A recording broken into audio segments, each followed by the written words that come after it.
Someone going by the name Lord Performer reached out to me and said, "How come you haven't made a video about gooning? Don't you know it's the path to super endurance?" Now, if you're watching this and thinking, what? Gooning? Is that something to do with Arsenal? Well, let me enlighten you, because there's a whole scene going on here. We're essentially talking about really prolonged, intense edging sessions. Masturbation for hours, usually accompanied by lots of porn and sometimes chemical influence too. Gooning is edging, self-stimulating, close to orgasm, and then resetting, and then going again, but to a much greater extent. People in the Gooning community, which is mostly on Reddit, talk of entering a trance-like altered state.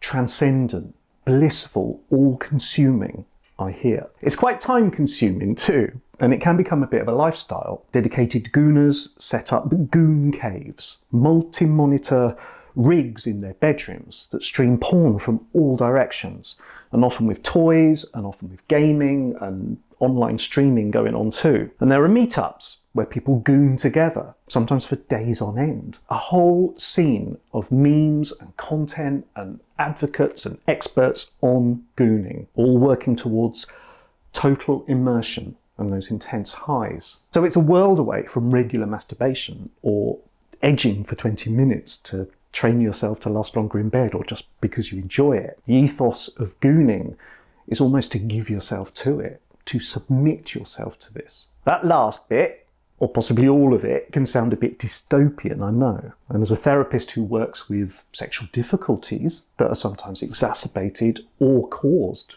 by over-enthusiastic masturbation habits and porn dependency, I have some concerns about this. And in terms of lasting longer in bed and overcoming premature ejaculation, I don't advocate gooning as the way to go. But I get what Lord Performer is saying.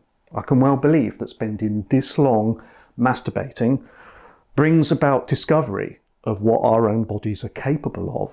And I'm sure it can open up and push the boundaries of our sexuality too. But at what expense?